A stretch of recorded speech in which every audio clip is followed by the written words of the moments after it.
name is Colette Owens, I'm 32 years old, and 3 weeks ago, my parents sent me a text message telling me not to come to their anniversary party, because only high society guests were invited. I thought I was used to being pushed aside. 10 years without a single family Christmas photo. 10 years of being introduced to their friends as the one who works with old buildings.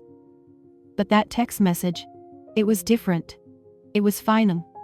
So I stayed in my apartment that night, alone, just like they wanted. Then my phone rang. It was my sister Vivian, the one he never calls unless she needs something. Her voice was shaking. "Why did you hide this from the family? Mom and Dad just saw the news and..." I didn't hide anything. I just stopped explaining myself to people who refused to listen. Before I continue, if this story resonates with you, please take a moment to like and subscribe, but only if you genuinely want to hear what happened next. Where are you listening from right now? Drop your location and local time in the comments. I'd love to know.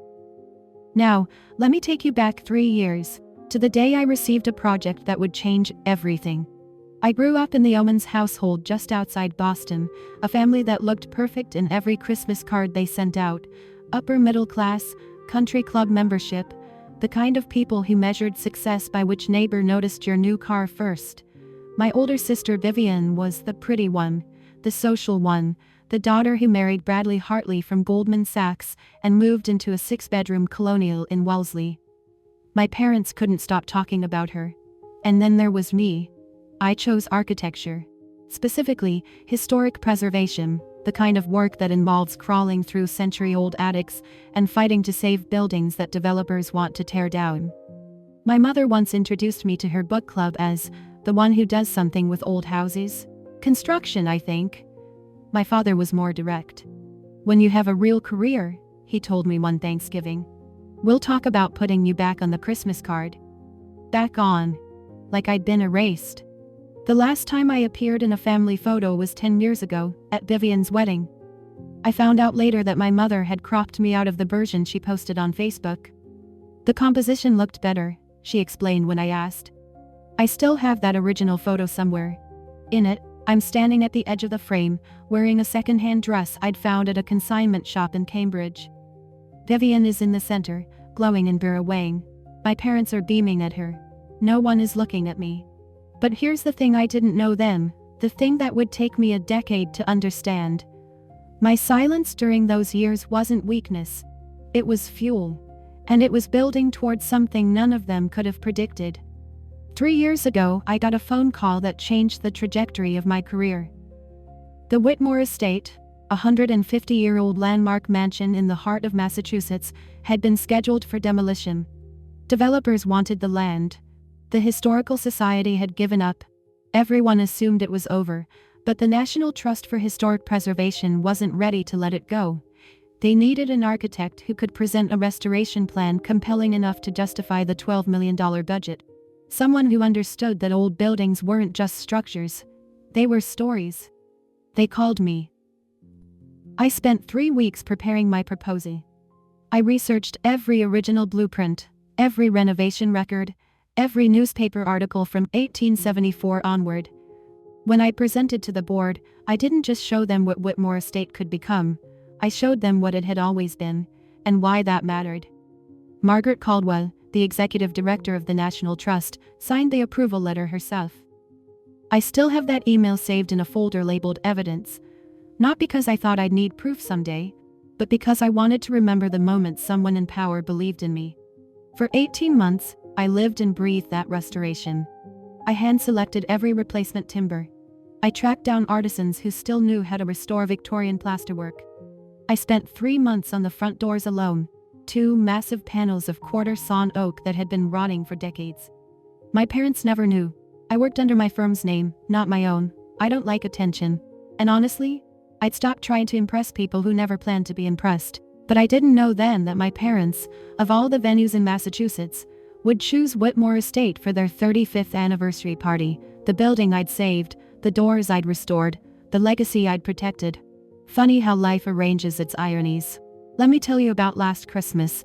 I wasn't invited, of course, but I showed up anyway, drove 2 hours through a snowstorm because some part of me still believed that, maybe, This time, things would be different.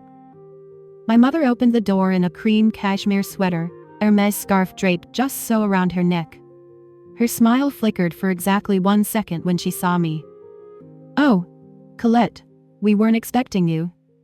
"I brought a gift," I said, holding up a wrapped package, a first edition book on European cathedral architecture. I'd found it at an estate sale and spent more on it than I should have. She took it without looking at the paper. "How thoughtful. I'll put it with the others." Inside, Vivian was holding court by the fireplace, showing off photos of her latest philanthropy event on her phone.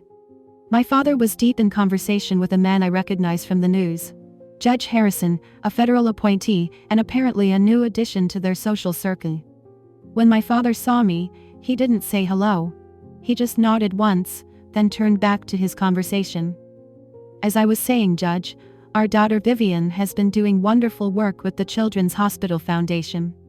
Our daughter. Singular. I stood in that living room for 45 minutes. No one spoke to me directly. When my mother introduced me to a woman from her book club, she said, "This is Colette. She does renovations, hammers and things." The woman's smile was polite and dismissive. "Oh, how interesting." I left before dessert. On my way out, I passed the hallway table where my gift had been placed, still wrapped, with a sticky note on top in my mother's handwriting. "Re-gift to charity?" That was the night I made myself a promise. I would never again walk into a room where I wasn't wanted. 3 weeks before my parents' anniversary party, I was sitting in my apartment in Cambridge when my phone buzzed. A notification from a group chat I'd been removed from 2 years earlier. Omen's family.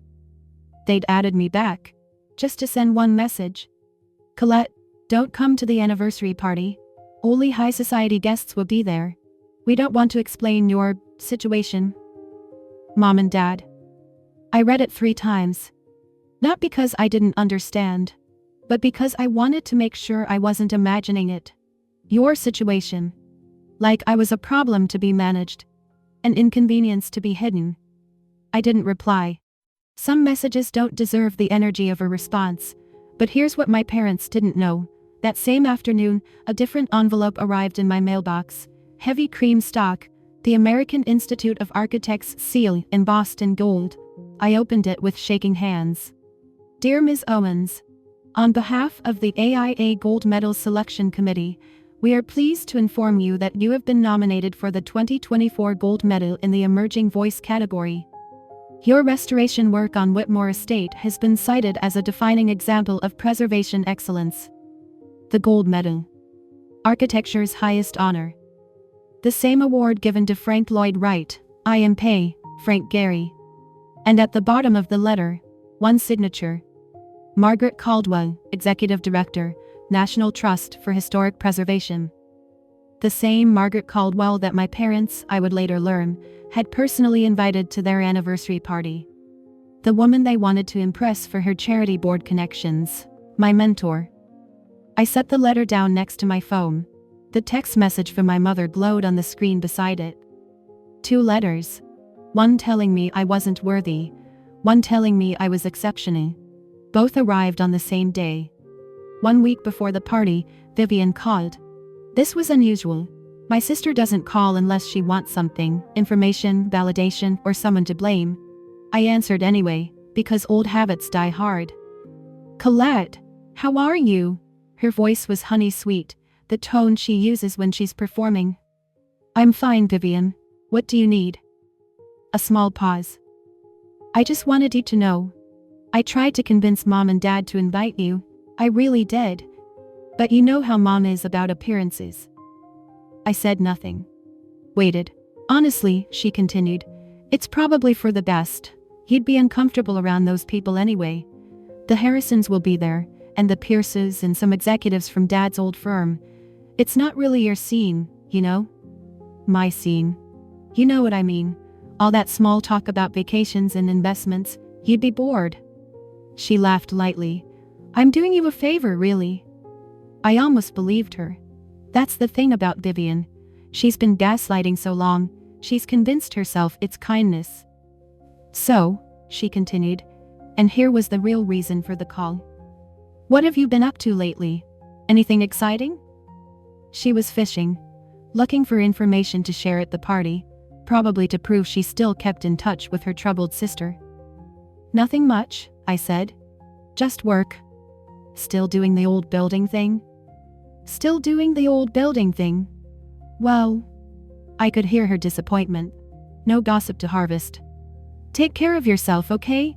And don't take the party thing personally. It's really not about you. But it was about me. It was always about me. Specifically, about making sure I stayed invisible. I found out later that Vivian hadn't advocated for my invitation at all. She was the one who'd suggested to our mother. She's always so awkward at these things. It'll be easier for everyone if she just doesn't come. My father called 3 days later. This was even more unusual than Vivian. Richard Owens doesn't make phone calls, he issues summons. The fact that he was reaching out directly meant he wanted to make sure the message was clear. Colette. His voice was the same one he'd used my entire childhood, clipped, efficient, like he was closing a deal. I understand you received the message about the anniversary. I did. Good. Your mother and I have discussed it. The guest list is final. I waited for him to say something else. An explanation maybe. Even a thin justification. Instead, Judge Harrison will be there, several partners from my old firm, important people. I understand, Dad. Do you? He sighed, and I heard years of disappointment in that sound. If you'd made different career choices, we wouldn't be having this conversation. I've always said that. A woman with your intelligence could have done anything. Law, medicine, finance. Instead, you chose to play with old buildings. Play. Like my 18-month restoration of a historical landmark was a hobby. The guest list is final, I repeated. You said that. I'm glad we understand each other. He was about to hang up when he added, almost as an afterthought. Some woman from the National Trust is coming, Margaret something. Your mother wants to get on her charity board, so it's important everything goes smoothly. No distractions. Margaret Caldwell. The woman who'd mentored me through the most important project of my career. The woman whose signature was on my AIA nomination letter. My father was hoping to impress my own mentor at a party in a building I had restored, while keeping me hidden like a family embarrassment. No distractions, I said. Got it. I hung up before he could hear me laugh. 2 days before the party, I received a text from Aunt Patricia, my father's sister, a woman I saw maybe once a year at obligatory family gatherings. Colette, honey, your mother told me about the party situation. I just wanted to check in. She mentioned you've been struggling with some mental health issues? Is everything okay? I stared at the message for a long time. Mental health issues. My mother hadn't just excluded me from the guest list. She'd created a cover story, a reason for my absence that made her look compassionate and me look broken. I went to Facebook. I shouldn't have, but I did. There it was, buried in the comments of a post from one of my mother's friends. Diane, so sorry to hear about your younger daughter. Mental illness is so tough on families. You're handling it with such grace. My mother had liked the comment. I scrolled further, found another. Sending prayers for Colette. Diane has been so strong through all of this. And my mother's reply. Thank you, Susan. We're doing our best. Some children just struggle. I looked around my apartment, at the framed architecture awards on my walls, the stack of trade magazines with my projects featured inside, the email from the AIA sitting open on my laptop. I was sitting in the office of a woman who had just been nominated for the highest honor in her profession, and my mother was telling people I couldn't function. Here's the thing about lies, they need maintenance. They need to be fed and watered and repeated until everyone forgets they started as fiction. My mother had built an entire mythology around her troubled second daughter, and she'd been cultivating it for years. But mythologies have a weakness. They collapse the moment reality walks through the door. The night before the party, I called Margaret Caldwell. Not to complain, I'd never been good at that, but to confirm the timeline for the AIA announcement. I knew the nomination would be made public soon. I just didn't know exactly when. Colette. Margaret's voice was warm, the way it always was. I was hoping you'd call. The committee has finalized everything. The announcement goes live tomorrow evening. Tomorrow. the same day as my parents' party. That's wonderful, I said, and meant it. There's something else. I could hear the smile in her voice. The National Trust Board has approved a new grant, $500,000 for the governor's mansion restoration, and we want you to lead it. I had to sit down. Margaret, I don't know what to say. Say yes, you've earned this. She paused. Will your family be celebrating with you tomorrow? I imagine they must be incredibly proud. The silence stretched a beat too long. They have other plans, I said finally. Ah. Something shifted in her tone. Not pity exactly, but understanding. Actually, speaking of plans, I'll be attending a party tomorrow myself, some event at Whitmore Estate. I'm quite looking forward to seeing the building again. My heart stopped. An anniversary party? I asked, though I already knew. Yes, I believe so. The Owens family, if I'm not mistaken. Do you know them? I nearly laughed. You could say that. Small world, Margaret said cheerfully. Well, if you find yourself free tomorrow evening, you know where to find me. I'd love to toast your nomination in person. I thanked her and hung up. Margaret would be at my parents' party, in my building, surrounded by people who'd been told I was mentally ill. And the announcement that would prove them all wrong was scheduled to go live at 7:30 p.m. Let me pause here for a moment. If you've ever been treated by your own family like you didn't exist, but you're still standing, still building, still moving forward, I see you. Type, still standing, in the comments. And if you want to know what happened when the truth finally came out at that party, make sure you're subscribed. You don't want to miss what comes next. Now, back to the story. The morning of the party, I woke up alone in my Cambridge apartment. Sunlight came through the windows at that golden angle that makes everything look softer than it is. I made coffee the way I always do, French press, dark roast, no sugar, and sat at my kitchen table surrounded by the things that made this space mine. Architecture books stacked on every surface, dried lavender in a mason jar on the windowsill, a framed print of the Whitmore Estate blueprints above my desk. My apartment is small. 800 square feet, maybe. Nothing impressive by my parents' standards. But everything in it I'd chosen. Everything in it I'd earned. I opened my laptop to work on some project notes, determined to treat this day like any other. But then Instagram's algorithm betrayed me. Vivian's story appeared at the top of my feed. A video of her in the back of a black car, champagne flute in hand, getting her hair touched up at some salon that probably charged more per hour than my monthly utilities. The caption, getting ready for the big night. I kept scrolling. Shouldn't have, but I did. Another story, the front facade of Whitmore Estate, decorated with white flowers and twinkling lights for the evening. She'd filmed it from the car window as they pulled up for setup. And there, in the corner of the frame, I saw them. The oak doors. My doors. The ones I'd spent 3 months restoring, sourcing replacement hardware from a specialty shop in Vermont, hand sanding every penny until the grain emerged like it had been waiting a century to be seen again. Vivian didn't know. None of them knew. They were about to throw a party in a building full of my fingerprints, and they told me I wasn't welcome to attend. I closed Instagram and went back to my coffee. I didn't witness what happened next directly, but I heard about it later. From Margaret, from Aunt Patricia, from the fragments my family let slip in the aftermath. So let me tell you what I pieced together. The party began at 6 o'clock. 150 guests arrived in a procession of German luxury sedans and hired town cars. Black tie, the women in gowns that cost more than my first car, the men in tuxedos tailored on Newbury Street. The string quartet played Vivaldi as servers in white gloves circulated with champagne. Krug, according to Vivian's Instagram story, $300 a bottle. My mother stood at the entrance in a burgundy Valentino gown, diamonds at her ears, greeting every guest like she was hosting the Met Gala. My father worked the room with the energy of a man who'd been rehearsing his small talk for weeks.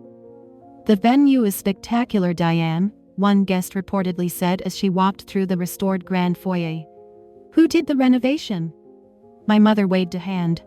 Oh, some firm or another. The event coordinator handled all that.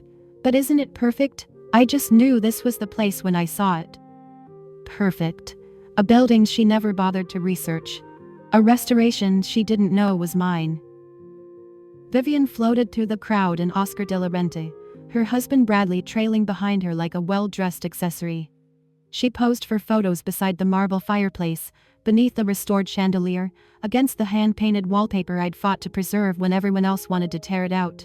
The centerpieces on every table were white hydrangeas and crystal vases, flanked by diptyque candles. "Mom's taste is impeccable," Vivian captioned her latest story. And somewhere across town, I sat in my small apartment, watching it all unfold on a 6-inch screen. Margaret Caldwell arrived at 7 o'clock. She came without fanfare, no entourage, no announcement. But the room noticed anyway. Margaret has that quality. She doesn't demand attention, she simply carries it with her. Understated elegance. A navy dress, simple pearls, the kind of presence that comes from decades of being the most knowledgeable person in any room about any building she stands in. My mother spotted her immediately. "Mrs. Caldwell?" Diane crossed the foyer with her champagne glass raised, her smile wide enough to accommodate all her ambitions. "What an absolute honor to have you here. I've heard so much about the National Trust's work, truly inspiring." Margaret accepted the greeting with polite neutrality. "Thank you for the invitation. I must say, I have a personal connection to this estate. It's lovely to see it in use." My mother's eyes lit up. An opening for connection, for networking, for whatever board position she'd been angling toward. "Oh, how wonderful. Did you attend events here before the renovation?" "After, actually." Margaret glanced around the room, her gaze lingering on the restored crown molding, the original hardwood floors, the windows I'd fought to preserve. "I was quite involved with the restoration project, worked closely with the lead architect." My mother nodded along, clearly not listening, already calculating her next move. "Speaking of which," Margaret continued, "I was hoping to see Colette here tonight. Is she running late?" My mother's smile froze. For 1 second, just one, the mask slipped. "Colette?" She recovered quickly, rearranging her expression into something approaching concern. "Oh, she couldn't make it. She's not well, I'm afraid. You know how it is." Margaret's eyes narrowed slightly. "That's strange. I spoke with her just yesterday. She sounded perfectly fine." My mother had no response for that. The first crack had appeared. At 7:30 p.m., the American Institute of Architects published their announcement. The AIA Gold Medal nominations appeared on their website, their social media accounts, and in a press release sent to every major architecture publication in the country. Within minutes, Architectural Digest shared their pre-written feature article. 12 pages of photographs and interviews, months in the making, timed perfectly to the announcement. The headline: Colette Owens, the woman reshaping America's architectural heritage. I was still in my apartment when I saw it go live. I refreshed the page 3 times to make sure it was real. My photo, my work, my name, all of it, out in the world for anyone to find, including the guests at my parents' party. It started with a local journalist, a woman who covered arts and culture for the Boston Globe and had been invited as a friend of a friend. Her phone buzzed with a news alert. She glanced at the screen, then did a double take. "Did you see this?" she said to the man beside her. "The architect who restored this building just got nominated for the AIA Gold Medal." The man leaned over to look. "Whitmore Estate? This building?" "The very one." She scrolled through the article. "Colette Owens, only 32, they're calling her one of the most important preservation architects of her generation." The name began to circulate, whispered at first, then spoken aloud. Guests pulled out their phones. The Architectural Digest article loaded on screen after screen, and in that article, there was a photograph. Me, standing in front of Whitmore Estate's restored entrance, smiling in a way I'd almost forgotten I could. One guest turned to another. "Wait, Owens? Isn't that the host's name?" The question hung in the air like a lit fuse. My mother is very good at managing narratives. She's had decades of practice, curating her image, controlling what people see, burying what they shouldn't. But she couldn't manage this. "Colette Owens?" A woman in emeralds approached my mother with her phone extended. "Diane, is this your daughter?" My mother glanced at the screen, saw my face, saw the headline, and her expression cycled through surprise, then recognition, then something close to panic, all in the space of a heartbeat. Oh, that must be a different Owens. She laughed, but it came out wrong. Too high, too fast. Our Colette works in construction, I believe, not architecture.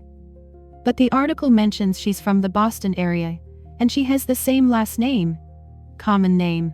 My mother waved her hand dismissively. I'm sure it's just a coincidence. But another guest had already Googled my name. It says here she grew up in Wellesley. Isn't that where you're from? My father materialized at my mother's side, drawn by the commotion. What's going on?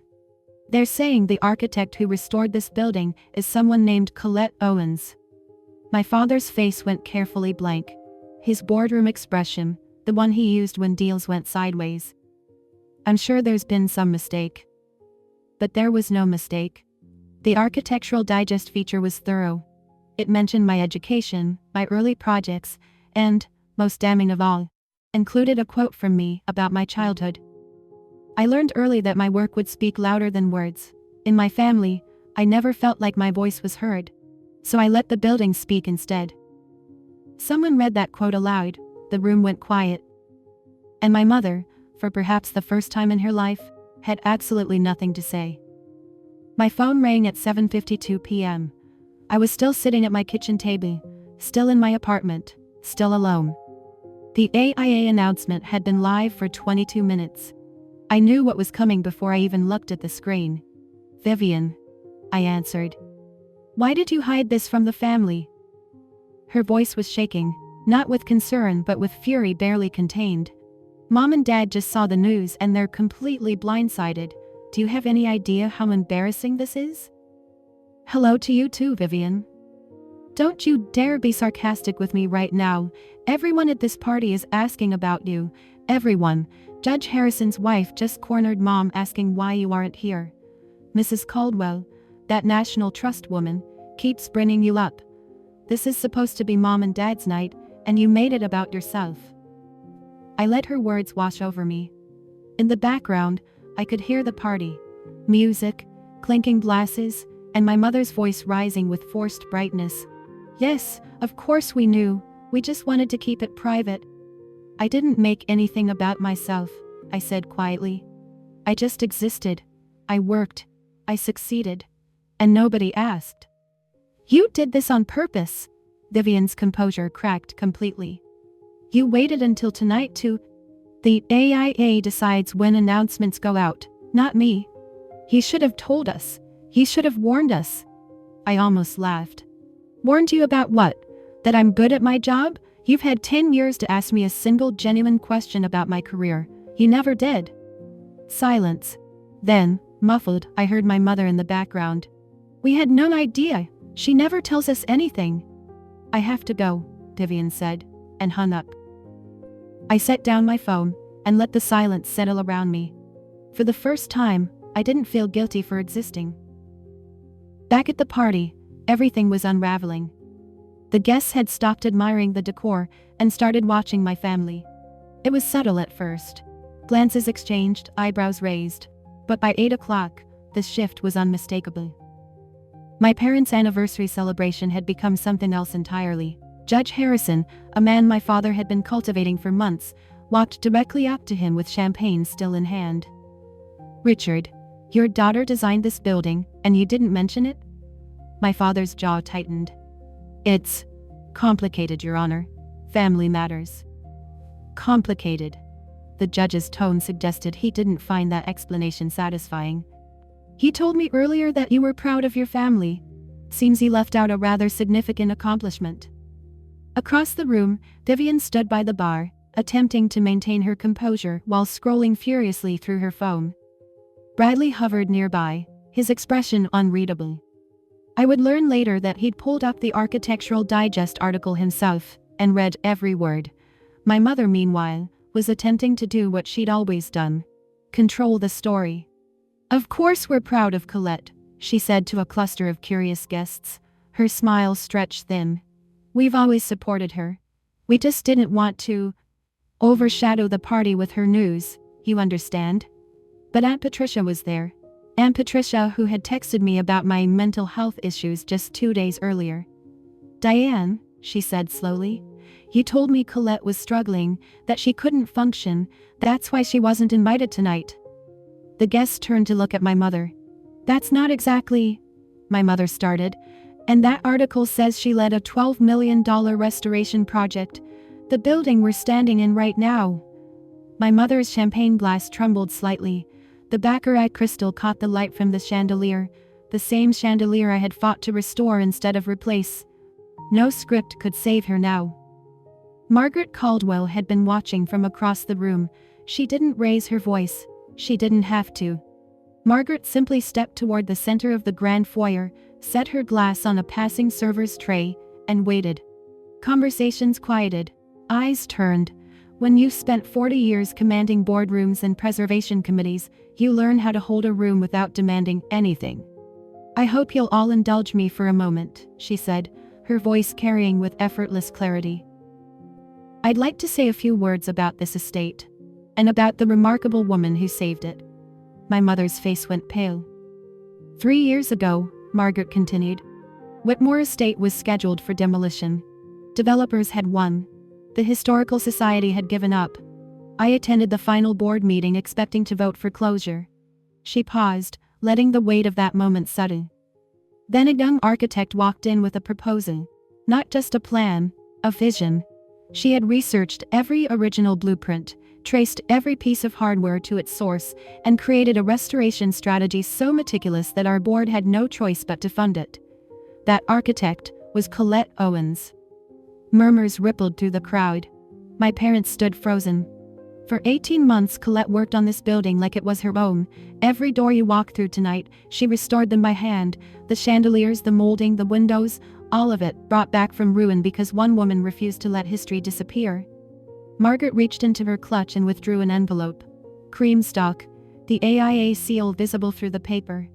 Tonight she was nominated for our profession's highest honor. And I had hoped to present this letter to her in person, but I've been told she's not well. Margaret looked directly at my mother. Which is strange, because I spoke with her yesterday, and she sounded perfectly fine. The silence that followed was absolute. 150 people, judges, executives, socialites, old money and new, stood in a room full of my work, staring at my parents, waiting for an explanation that couldn't possibly come. The first question came from a woman in a black Chanel dress. "Diane, is your daughter unwell, or did you just not invite her?" My mother opened her mouth, closed it. Her hands, perfectly manicured, twisted around the stem of her champagne flute.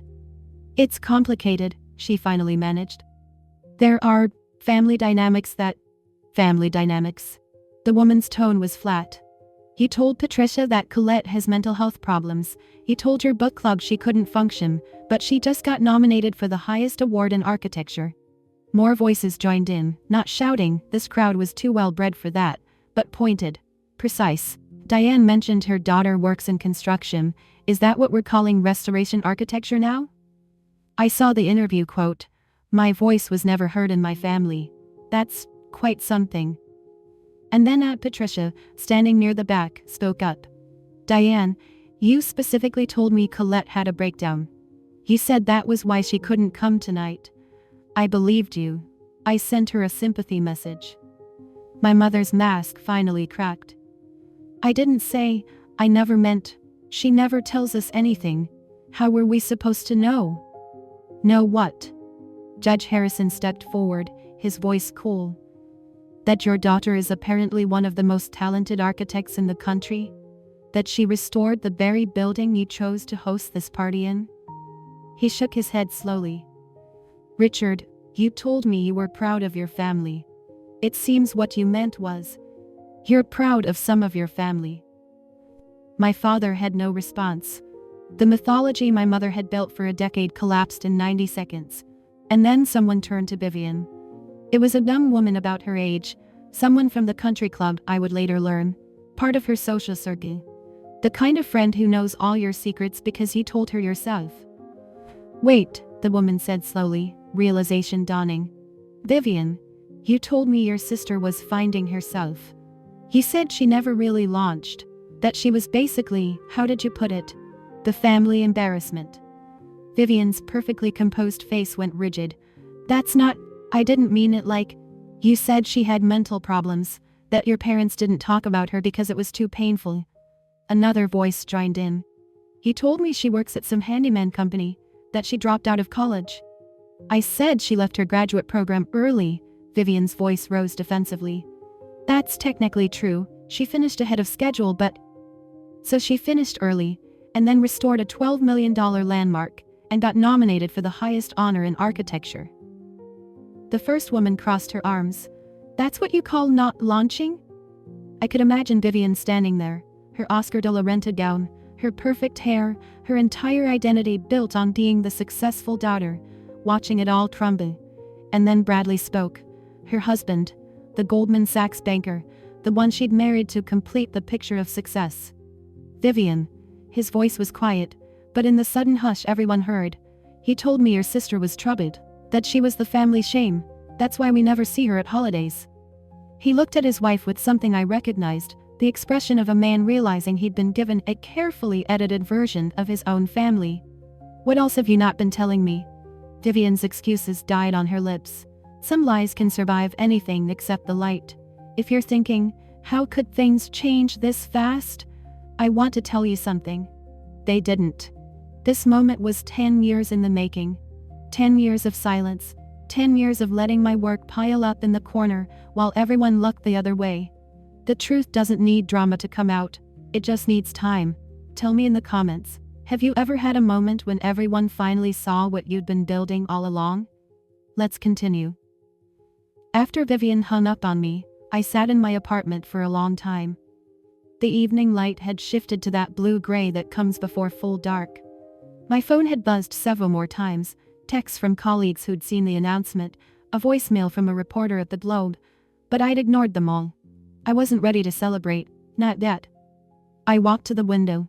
From my apartment, I couldn't see much, just the back of another building, a slice of street, the ordinary life of Cambridge going about its evening. But somewhere 45 minutes away, a party was falling apart.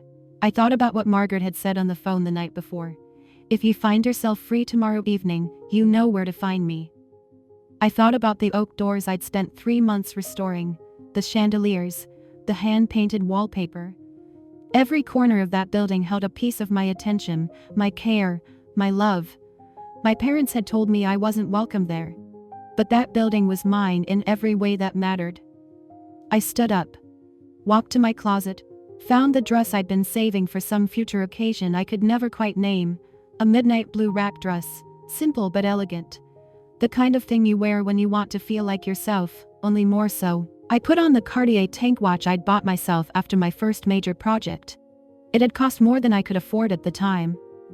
But I'd wanted something to mark the moment when I'd proven, to myself at least, that I was good at what I did. No one in my family had ever seen it. I picked up my keys. I wasn't going there to make a scene. I wasn't going there for revenge. I was going because that building was mine, and I deserved to stand in it. The drive took 45 minutes. I took the back roads, the ones that wind through old Massachusetts towns where the trees arch over the pavement like cathedral ceilings. I wasn't in a hurry. I'd spent 10 years being patient. Another hour wouldn't change anything. When I turned onto the estate's drive, my breath caught. Whitmore Estate was lit up like a memory come to life. Every window glowed. White lights wrapped the entrance columns. The gardens I'd helped preserve were filled with guests in evening wear, their silhouettes moving against the golden light spilling from inside. I parked at the far end of the lot and walked toward the entrance. The oak doors, my doors, were propped open, welcoming guests into the restored grand foyer. I paused for a moment at the threshold, running my fingers along the wood grain I knew by heart. 3 months of work, 2 coats of hand-rubbed oil finish, hardware sourced from a specialty shop in Vermont that had to special order the hinges from Germany. I'd stood in this doorway 100 times during the restoration, but never like this. Never in a dress, never with my heart pounding, never walking toward the family that had told me to stay away. I stepped inside. The foyer opened up around me, the marble floor, the restored chandelier throwing prismatic light across the ceiling, the sweeping staircase I'd fought to save when everyone else wanted to modernize. Every surface held my fingerprints, my decisions, my vision. And then someone turned. A woman near the bar. Then a man by the fireplace. Then another. And another. That's her. A whisper carried across the room. That's Colette Owens. 150 people fell silent. And I stood in the doorway of the building I'd saved, finally ready to be seen. My mother was standing near the center of the room when she saw me. I watched her face cycle through every emotion she'd spent decades suppressing in public. Shock, then recognition, then fear, then, briefly, something that might have been shame. The champagne glass in her hand tilted at a dangerous angle. Her Valentino gown suddenly looked less like armor and more like a costume. My father stood beside her, his face carefully blank. The boardroom expression. I walked toward them, not rushing, not hesitating, just walking, the way you walk when you're going home. Margaret caught my eye from across the room and gave me a small nod. Permission, encouragement, support. I stopped a few feet from my parents, close enough to be heard, close enough for the guests nearby to hear too. Mom, Dad? My voice was steady, quieter than I expected. I got your message. I know I wasn't invited. My mother opened her mouth, but nothing came out. But this building was my project, I continued. 18 months of my life. Every door, every window, every piece of molding you've been showing off tonight. I designed the restoration. I supervised every contractor. I was here before sunrise and after sunset, for a year and a half, making sure this place would stand for another century. My father finally spoke. Colette, this isn't the time or place for what, Dad? For existing? For being good at something? I wasn't angry. That's the strange part. I'd expected to feel angry. I'd earned the right to it. But standing there, in that room, I just felt clear. I'm not here to ruin your party, I said.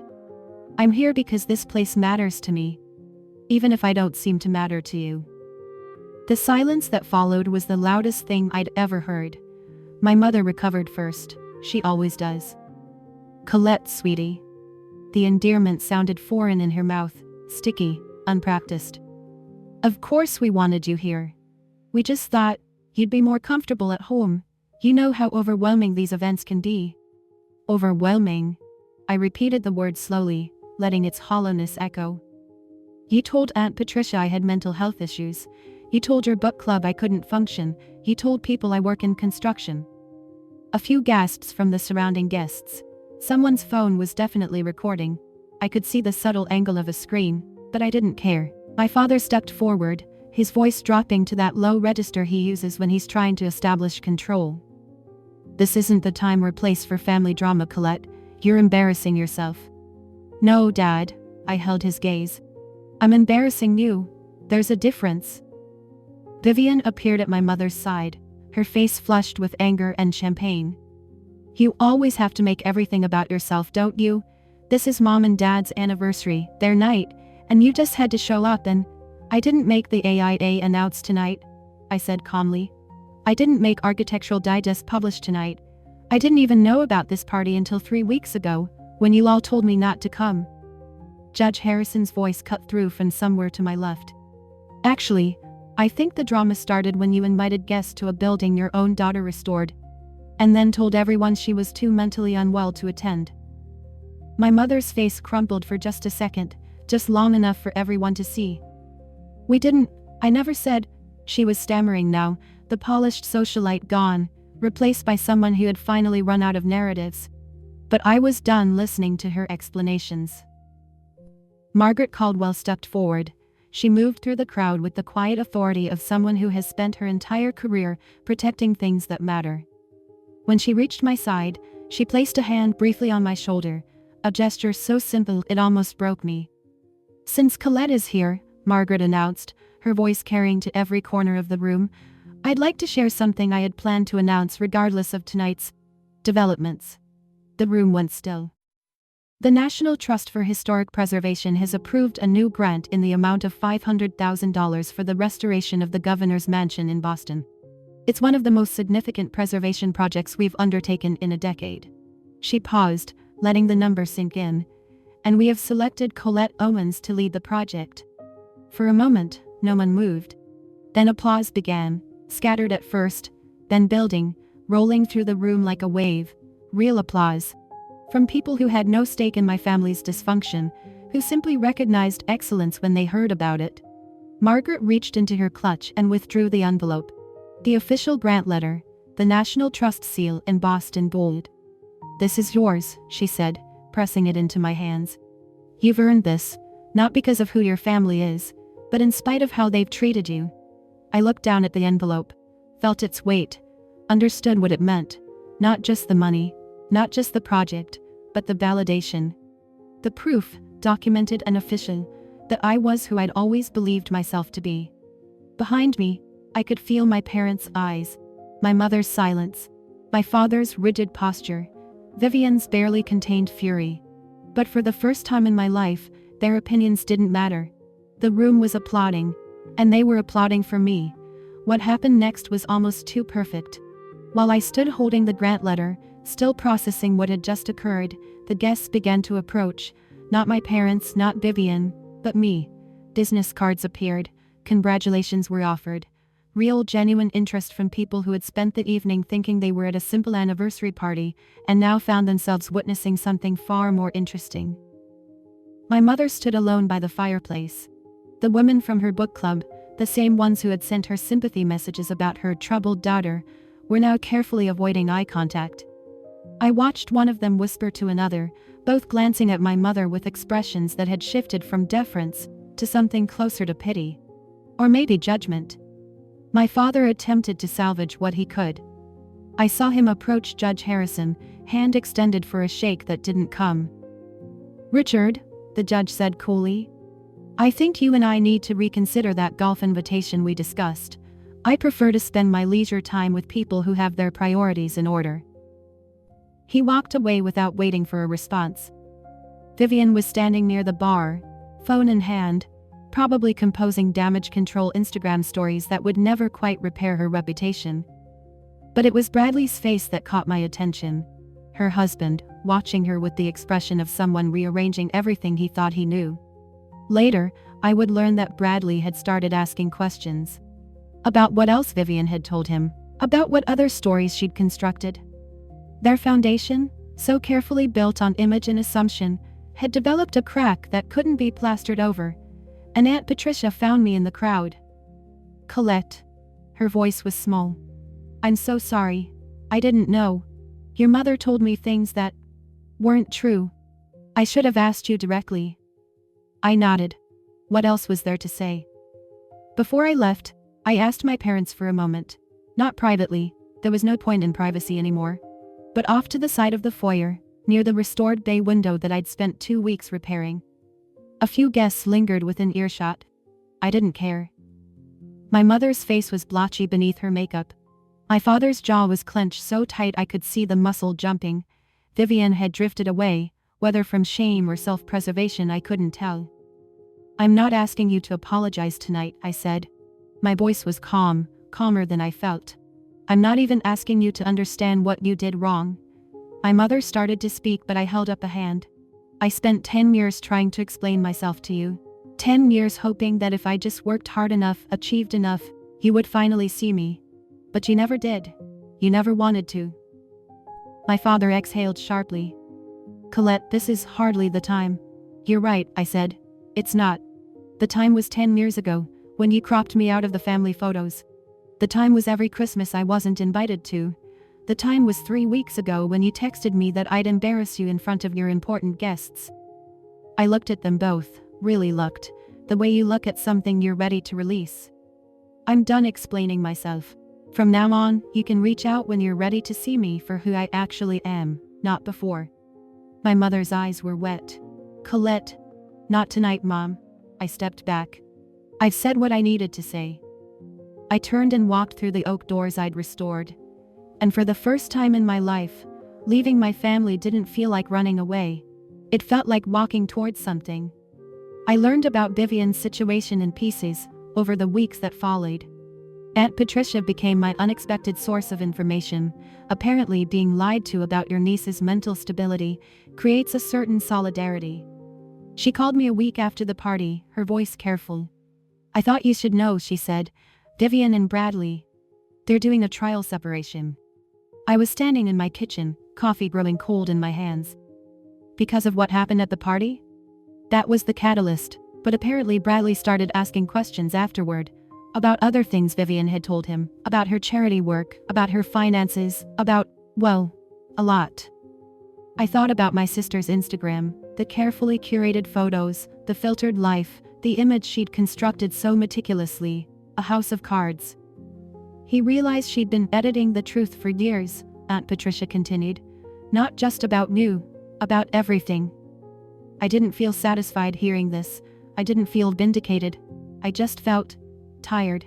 Sad maybe, for the sister I might have had if she hadn't spent so long trying to be the only one worth seeing. A few days later, Vivian sent me a text message. 4 words. You ruined my life. I looked at it for a long time, then I deleted it without responding. I didn't ruin her life. I just stopped being the convenient explanation for her own unhappiness. Without a scapegoat, without a troubled sister to point to, all her carefully constructed stories had nothing to hide behind. The truth doesn't ruin anyone. It just reveals what was already there, and sometimes, what's there isn't pretty. 3 months after the party, I received a text message from my father. I almost deleted it unread. We hadn't spoken since that night, not a word, not an email, nothing. I'd been at peace with that silence. I'd learned that some relationships aren't meant to be repaired, they're meant to be released. But something made me open it. Colette. I've been thinking. I'd like to see the governor's mansion project when it's done, if you're okay with that. Dad. I read it 3 times. It wasn't an apology. It wasn't an acknowledgement of everything that had happened. The years of dismissal, the lies, the text message telling me I'd embarrass them. It was just an ask.